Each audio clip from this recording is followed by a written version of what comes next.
Hello दोस्तों, स्वागत है आपका हमारे चैनल यूपी एग्जाम क्रेजर में। दोस्तों, आज के वीडियो में हम 22 अप्रैल से संबंधित उत्तर प्रदेश के सभी एग्जाम्स के लिए मोस्ट इंपॉर्टेंट करेंट अफेयर के क्वेश्चंस को डिस्कस करेंगे और हर एक क्वेश्चन से रिलेटेड आपको फैक्ट भी बताएंगे। और वीडियो के अंत में हम आपसे ये क्वेश्चन भी पूछेंगे जिसका जवाब आपको कमेंट बॉक्स में देना है। और अगर आपको इसकी PDF डाउनलोड करनी है तो इसकी PDF आप हमारे टेलीग्राम ग्रुप से डाउनलोड कर सकते हैं। टेलीग्राम ग्रुप की लिंक आपको वीडियो के डिस्क्रिप्शन में मिल जाएगी। तो चलिए शुरू करते हैं। आज का सेशन शुरू करने से पहले हम कल के क्वेश्चंस का रिवीजन करेंगे। कल का पहला क्वेश्चन है, उत्तर प्रदेश में कहां पर राष्ट्रीय रोग नियंत्रण केंद्र की स्थापना की जाएगी?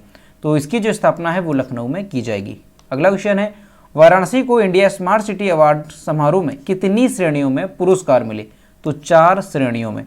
अगला क्वेश्चन है, और दोस्तों उत्तर प्रदेश करंट अफेयर की लास्ट 1 ईयर की अगर आपको PDF डाउनलोड करनी है तो इसकी लिंक आपको वीडियो के डिस्क्रिप्शन में मिल जाएगी। वहाँ से आप इस PDF को डाउनलोड कर सकते हैं। इस PDF में हमने जनवरी से लेकर दिसंबर 2021 तक के उत्तर प्रदेश करंट अफेयर के सभी इंपॉर्टेंट क्वेश्चंस को विस्तार पूर्वक बताया है।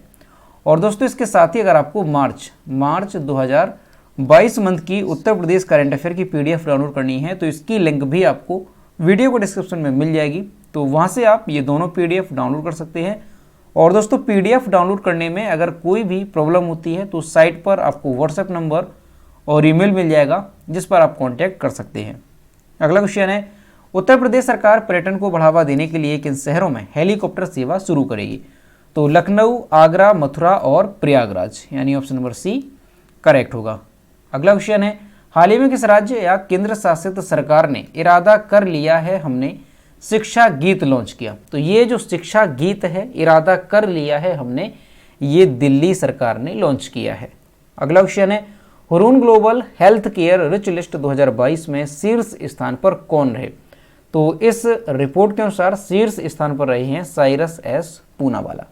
अगला क्वेश्चन है, यूक्रेन के राष्ट्रपति वोलोदिमीर जेलेंस्की ने किस देश के राष्ट्रपति से रूस के लिए आतंकवाद के प्रायोजक राज्य टैग की मांग की है? तो अमेरिका के राष्ट्रपति से।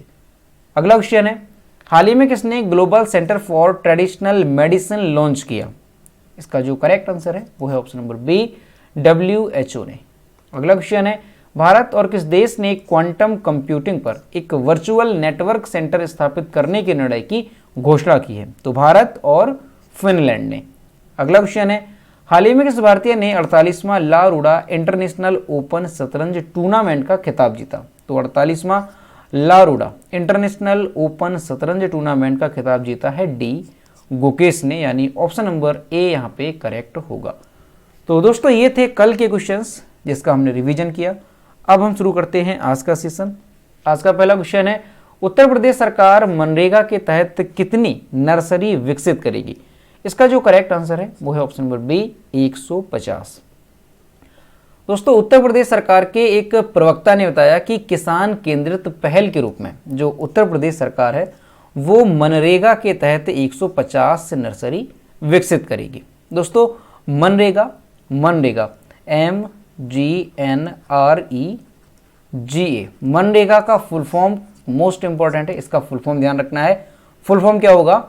तो M से होगा महात्मा, G से होगा गांधी, महात्मा गांधी, N से होगा नेशनल, R से होगा रूरल, E से होगा एम्प्लॉयमेंट, G से होगा गारंटी, A से होगा एक्ट। यानी मनरेगा का जो फुल फॉर्म है वो होगा Mahatma Gandhi national rural employment guarantee act.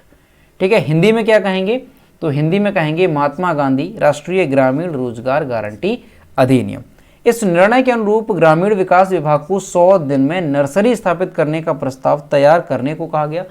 इस नर्सरी में 22.5 करोड़ पौधे लगाए जाएंगे और प्रत्येक नर्सरी में कम से कम 15 लाख पौधे होंगे जिनमें पारंपरिक फसलों के साथ ही अच्छी गुणवत्ता वाले फूल, फल और सब्जियां शामिल होंगी। तो दोस्तों, मोस्ट इंपॉर्टेंट है, अच्छे से ध्यान रखना है कि उत्तर प्रदेश सरकार जो है ये मनरेगा के तहत प्रदेश में कितनी नर्सरी विकसित करेगी? तो 150 नर्सरी जो है विकसित की जाएंगी। दोस्तों, प्रत्येक जिले में अधिकतम 2 नर्सरी स्थापित की जाएंगी। इनमें किसानों को सर्पगंधा है, अश्वगंधा है, ब्राह्मी, कालमेघ, कोंच, शतावरी, तुलसी, एलोवेरा, यानी ये जो औषधीय पौधे होते हैं इनके खेती के साथ साथ अन्य फूलों और फलों की खेती के तरीके किस तरीके से जो है खेती की जाती है उन तरीकों से अवगत कराया जाएगा। तो ये चीज़ आपको यहाँ पर ध्यान रखनी है कि मनरेगा के तहत कितनी नर्सरी विकसित की जाएंगी प्रदेश में, तो 150 नर्सरी विकसित की जाएंगी।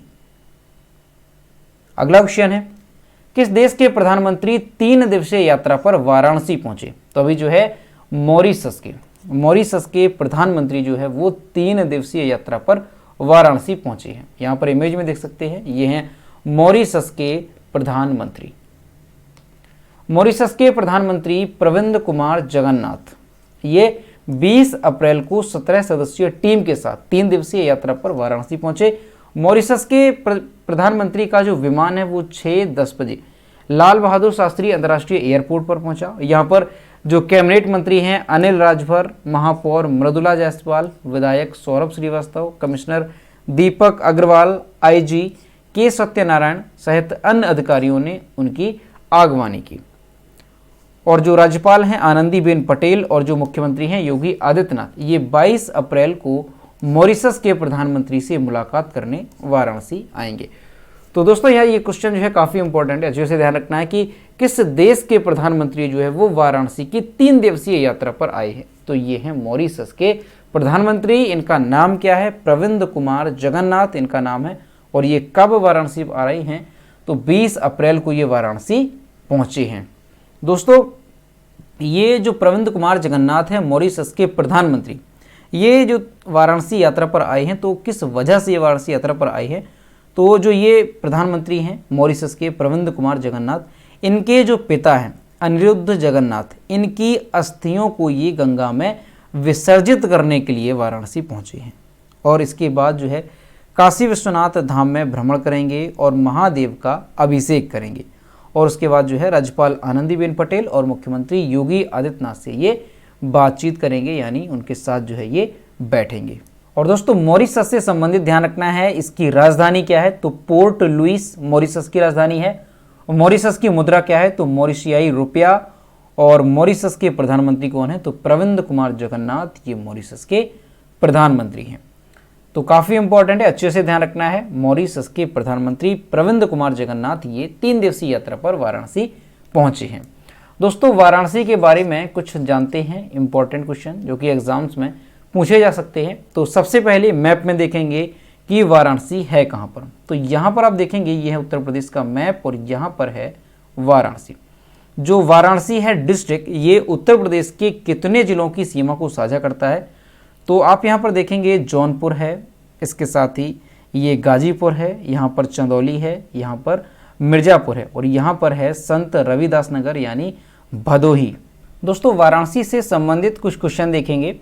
तो वाराणसी के उपनाम क्या हैं? तो विश्वनाथ नगरी, मुक्ति नगर और घाटों का नगर, ये वाराणसी के उपनाम है। वाराणसी किस नदी के किनारे स्थित है? तो जो वाराणसी है ये गंगा नदी के किनारे स्थित है। दोस्तों कांग्रेस का कौन सा अधिवेशन वाराणसी में हुआ? तो ये आपको ध्यान रखना है। तो कांग्रेस का 21वां अधिवेशन, कौन सा? 21वां जो अधिवेशन है ये वाराणसी में हुआ। 21वां अधिवेशन हुआ कब है? तो ये आपको ध्यान रखना है 1905 में ये अधिवेशन हुआ है। और इसकी अध्यक्षता किसने की है? तो गोपाल कृष्ण गोखले ने इसकी अध्यक्षता की है। ये क्या है? कांग्रेस का 21वां अधिवेशन है जो कि 1905 में हुआ। कहाँ पर? वाराणसी में। ये चीज़ ध्यान रखनी है वाराणसी में। और दोस्तों वाराणसी के प्रमुख मेले या महोत्सव कौन कौन से हैं? तो नकटैया मेला है, वाराणसी महोत्सव है और दशहरा मेला है। इसके साथ ही आपको ध्यान रखना है कि देश का पहला फ्लोटिंग सीएनजी स्टेशन जो है ये कहाँ पर बनाया गया? तो देश का पहला फ्लोटिंग सीएनजी स्टेशन जो है ये वाराणसी में बनाया गया। और देश का पहला गंगा रोपवे, यहाँ पर आपको ध्यान रखना है, देश का पहला गंगा रोपवे कहाँ पर बना? तो ये जो है वाराणसी में बनाया गया। और जो देश का पहला फ्लोटिंग सीएनजी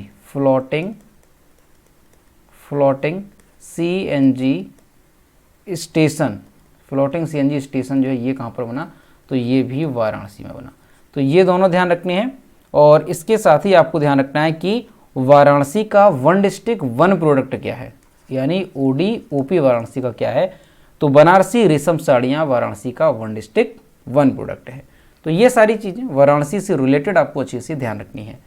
अगला क्वेश्चन है, अभी हाल ही में भारतीय रिजर्व बैंक ने किस राज्य के पीपल्स कोऑपरेटिव बैंक का लाइसेंस रद्द कर दिया? इसका जो करेक्ट आंसर है वो है ऑप्शन नंबर सी, उत्तर प्रदेश। भारतीय रिजर्व बैंक ने बड़ी कार्रवाई करते हुए यूपी के पीपुल्स कोऑपरेटिव बैंक, कौन सी है, पीपुल्स कोऑपरेटिव बैंक का लाइसेंस रद्द कर दिया। 17 मार्च को आरबीआई ने इसके लिए एक आदेश जारी करते हुए कहा था कि people's cooperative bank limited Kanpur Uttar Pradesh का लाइसेंस रद्द कर दिया गया है। बैंक ने 21 मार्च 2022 से कारोबार की समाप्ति होने से बैंकिंग व्यवसाय करना बंद कर दिया है। तो यहाँ से आपको यही ध्यान रखना है कि हाल ही में भारतीय रिजर्व बैंक यानी आरबीआई ने उत्तर प्रदेश की किस बैंक का लाइसेंस रद्द कर दिया है, तो पीपुल्स कोऑपरेटिव बैंक का लाइसेंस रद्द कर दिया है। अगला क्वेश्चन है, एल रूट सर्वर प्राप्त करने वाला देश का पहला राज्य निम्न में से कौन है? इसका जो करेक्ट आंसर है वो है option number b, Rajasthan. L root server प्राप्त करने वाला देश का पहला राज्य राजस्थान है। यह सर्वर राज्य सरकार को अपनी प्रमुख डिजिटल सेवाएं प्रदान करने और ई गवर्नेंस लागू करने में सहायता करेगा। यह नई सुविधा राज्य के इंटरनेट बुनियादी ढांचे को मजबूत करेगी तथा सभी इंटरनेट आधारित संचालन की लचीलापन और सुरक्षा में सुधार करने में भी सहायता करेगी। राजस्थान में स्थापित एल रूट सर्वर पहला है जिसे राज्य स्तर पर तैनात किया गया है। दोस्तों ये क्वेश्चन मोस्ट इंपॉर्टेंट है, ये आपको अच्छे से ध्यान रखना है और इसे आपको नोट भी करना है। आने वाले एग्जाम में क्वेश्चन पूछा जा सकता है कि देश का पहला एल रूट सर्वर प्राप्त करने वाला कौन सा राज्य बना, तो ये बना है राजस्थान। दोस्तों एल रूट सर्वर प्राप्त करने का मतलब क्या है, तो इसका मतलब ये है कि जो इंटरनेट की स्पीड है वो जो है राजस्थान में काफ़ी तेज देखने को मिलेगी। चाहे जैसी प्राकृतिक आपदा आती है, आंधी तूफान या बाढ़ जैसी, मतलब किसी भी तरह की जो प्राकृतिक आपदाएं हैं वो देश में आती हैं, लेकिन एल रूट सर्वर प्राप्त होने की वजह से जो राजस्थान है यहाँ पर इंटरनेट की जो सुविधा है वो बंद नहीं होगी। तो इस तरह से जो एल रूट सर्वर है ये प्राप्त करने वाला देश का पहला राज्य बन गया है राजस्थान।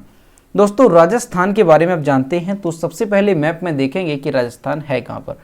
तो यहाँ पर आप देख सकते हैं ये है मैप में राजस्थान। जो राजस्थान है ये भारत के किन किन राज्यों की सीमा को टच करता है, तो ऊपर की ओर यहाँ पर देखेंगे पंजाब है, हरियाणा है, यहाँ पर उत्तर प्रदेश है, यहाँ पर मध्य प्रदेश है और यहाँ पर नीचे की ओर गुजरात है। तो ये सारे राज्य हैं जिनकी सीमा को टच करता है राजस्थान। दोस्तों राजस्थान की कैपिटल जयपुर है, राजस्थान के चीफ मिनिस्टर अशोक गहलोत है और राजस्थान के गवर्नर हैं कलराज मिश्रा। और राजस्थान में लोकसभा सीटों की संख्या कितनी है, तो 25 यहाँ पर लोकसभा सीटों की संख्या और 10 यहाँ पर राज्यसभा सीटों की संख्या। अब दोस्तों राजस्थान से संबंधित कुछ इंपॉर्टेंट क्वेश्चन देखेंगे जो कि काफ़ी इंपॉर्टेंट है। तो पहला क्वेश्चन है कि भारत का सबसे ऊंचा मेडिकल टावर कहाँ पर स्थापित किया गया, तो भारत का सबसे ऊंचा जो मेडिकल टावर है ये बन रहा है राजस्थान में। ध्यान रखना है राजस्थान में बन रहा है, लेकिन कहाँ पर, तो राजस्थान के जयपुर में। राजस्थान के जयपुर में भारत का सबसे ऊंचा मेडिकल टावर बन रहा है। अगला क्वेश्चन है देश का पहला ऐसा सरकारी अस्पताल जहां डॉक्टरों को श्रद्धांजलि देने के लिए मेमोरियल बनाया जाएगा, तो ये कौन सा अस्पताल है, तो ये जो अस्पताल है ये कौन सा होगा, ये है सवाई मान सिंह अस्पताल जो कि कहाँ पर है, जो कि राजस्थान में स्थित है। ठीक है, ध्यान रखना है सवाई मान सिंह अस्पताल, यह कहाँ पर, ये राजस्थान में स्थित है। अगला क्वेश्चन कौन सा है कि भारत का 52वां टाइगर रिजर्व जो है वो कौन सा है, तो भारत का 52वां टाइगर रिजर्व है रामगढ़ विषधारी टाइगर रिजर्व। कौन सा है, रामगढ़ विषधारी टाइगर रिजर्व। और दोस्तों ये ध्यान रखना है ये है कहाँ पर, तो ये राजस्थान के बूंदी राजस्थान में ये स्थित है रामगढ़ विषधारी, और ये भारत का 52वां टाइगर रिजर्व है। अगला है मुख्यमंत्री चिरंजीवी योजना, ये राजस्थान से संबंधित है, ये ध्यान रखनी है। और थार का रेगिस्तान, ये मोस्ट इंपॉर्टेंट है कि भारत का सबसे बड़ा जो रेगिस्तान है वो कौन सा है, तो ये है थार का रेगिस्तान। और दोस्तों ये जो थार का रेगिस्तान है ये कहाँ पर है, इसकी लोकेशन क्या है, तो दोस्तों ये जो थार का रेगिस्तान है इसका 85% जो भाग है ये भारत में पड़ता है और जो 15% भाग है ये पड़ता है पाकिस्तान में। ठीक है, ध्यान रखना है पाकिस्तान और भारत में।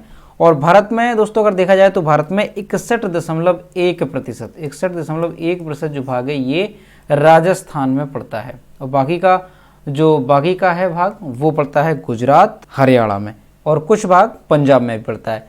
तो ये चीज़ यहाँ पर ध्यान रखनी है कि जो थार का रेगिस्तान है इसका सबसे अधिक जो हिस्सा है वो राजस्थान में पड़ता है और ये भारत का सबसे बड़ा रेगिस्तान है, तो ये भी आपको यहाँ पर ध्यान रखना है। अगला क्वेश्चन है, राष्ट्रीय सिविल सेवा दिवस यानी नेशनल सिविल सर्विसेज डे जो है ये कब मनाया जाता है?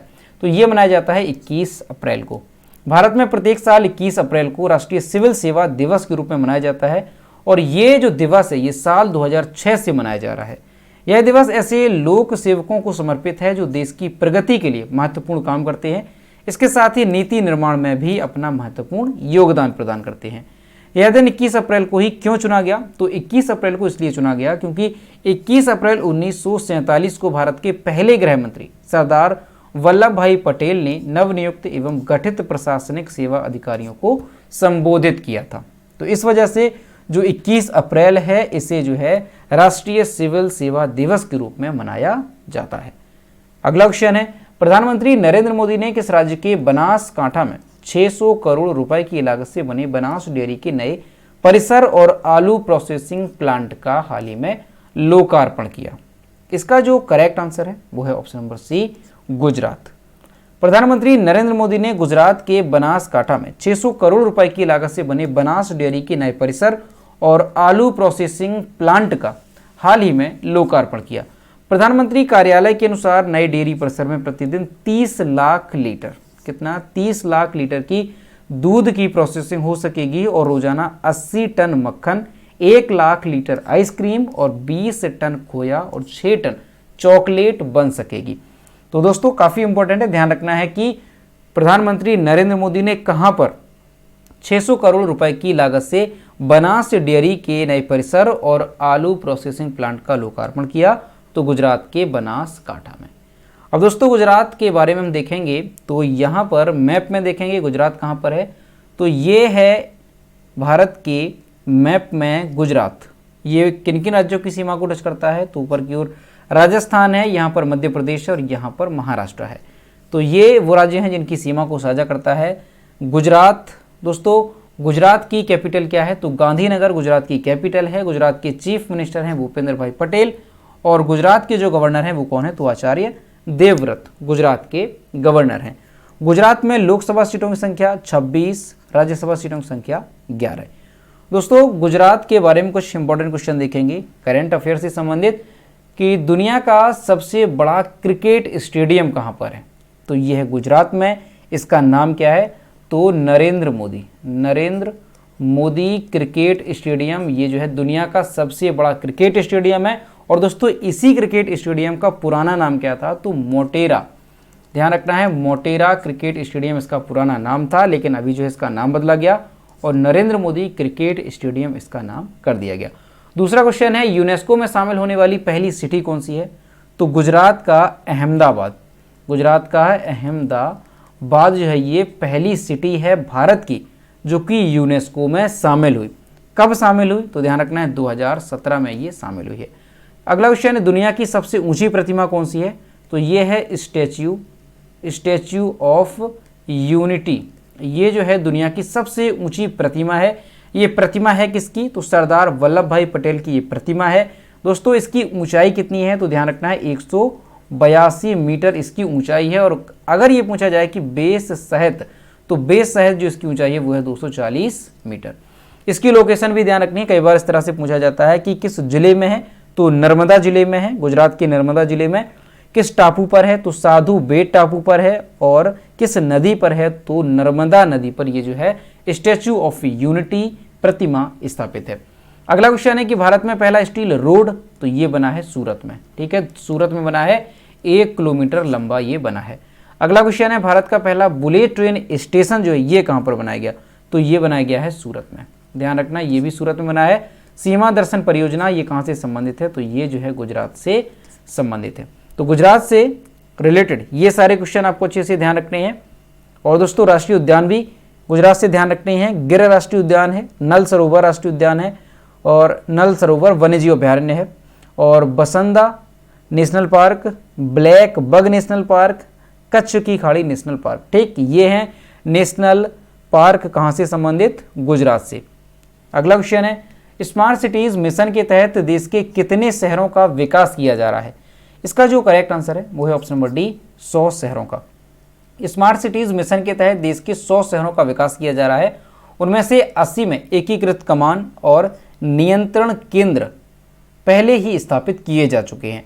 15 अगस्त 2022 तक बाकी बचे हुए शहरों में भी एकीकृत कमान और नियंत्रण केंद्र होंगे। इस परियोजना का मुख्य उद्देश्य क्या है? तो 100 आत्मनिर्भर नागरिक अनुकूल शहरी बस्तियों को विकसित करना इसका उद्देश्य है। दोस्तों देश भर में जो है 100 शहरों का विकास किया जा रहा है स्मार्ट सिटीज मिशन के तहत। इसमें क्या है कि 80 जो शहर हैं उसमें पहले से ही एकीकृत कमांड और नियंत्रण केंद्र हैं, लेकिन जो बाकी के 20 शहर हैं उसमें जो है 15 अगस्त 2022 तक एकीकृत कमांड और नियंत्रण केंद्र जो है वो स्थापित हो जाएंगे। तो ये चीज़ यहाँ पर आपको ध्यान रखनी है कि स्मार्ट सिटीज मिशन के तहत कितने शहरों का विकास किया जा रहा है, तो 100 शहरों का जो है विकास किया जा रहा है।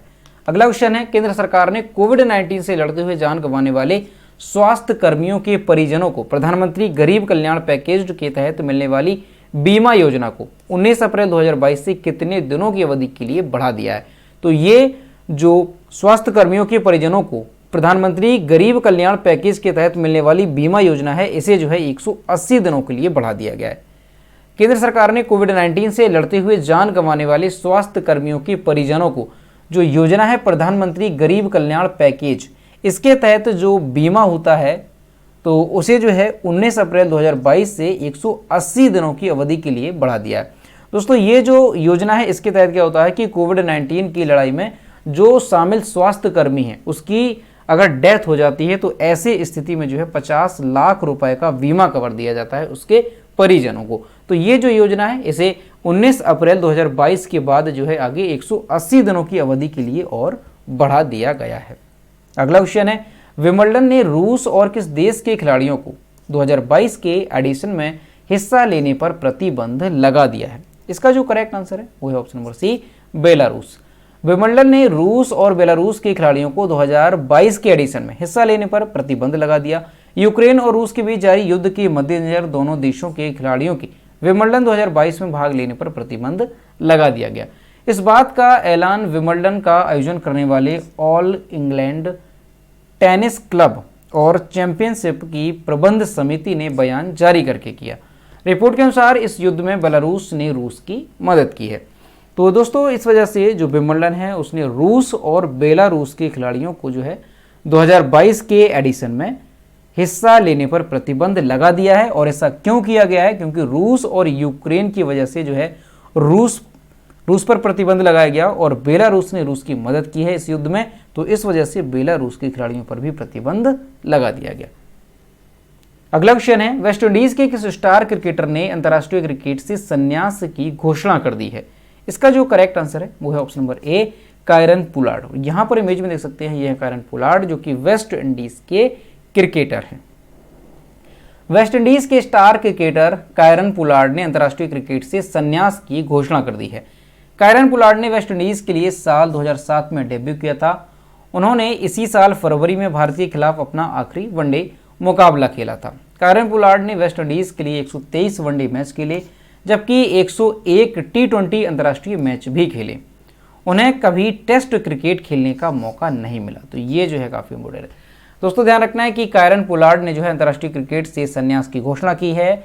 ये जो है वेस्ट इंडीज़ के स्टार क्रिकेटर हैं, तो ये चीज़ आपको ध्यान रखनी है। और दोस्तों इन्होंने जो है कब अपना डेब्यू किया था? तो साल 2007 में इन्होंने अपना डेब्यू किया था। तो यहाँ से ध्यान रखना है कि वेस्ट इंडीज़ के क्रिकेटर हैं कायरन पोलार्ड। तो दोस्तों ये थे 22 अप्रैल से संबंधित उत्तर प्रदेश के सभी एग्जाम्स के लिए मोस्ट इंपॉर्टेंट करंट अफेयर के क्वेश्चन जो कि हमने डिस्कस किए। अब हम देखते हैं कल की वीडियो को क्वेश्चन जो हमने आपसे पूछा था। तो यह कल के वीडियो को क्वेश्चन जो हमने आपसे पूछा था कि देश में अगले थल सेना प्रमुख के रूप में किसे नियुक्त किया जाएगा? तो इसका जो करेक्ट आंसर था ऑप्शन नंबर ए था, मनोज पांडे। और लगभग सभी स्टूडेंट्स ने इसका सही जवाब किया। और मैं आपसे रोज कहता हूं कि जो भी क्वेश्चन आपसे पूछा जाए तो सभी लोग क्वेश्चन का आंसर जरूर किया करो। तो यह आज का क्वेश्चन, भारत के पहले पोर्टेबल सोलर रूफटॉप सिस्टम का अनावरण कहाँ किया गया? तो इसका जो भी करेक्ट आंसर है वो आपको कमेंट बॉक्स में बताना है। तो दोस्तों अगर आपको आज का वीडियो पसंद आया हो तो वीडियो को लाइक करें, अपने दोस्तों के साथ शेयर करें और अगर अभी तक हमारे चैनल पर नए हैं तो चैनल को सब्सक्राइब करना ना भूलें। साथ ही बेल आइकन को भी प्रेस करें ताकि टाइम टू टाइम नोटिफिकेशन आप तक पहुंचता रहे। तो मिलते हैं नेक्स्ट वीडियो में। Thank you.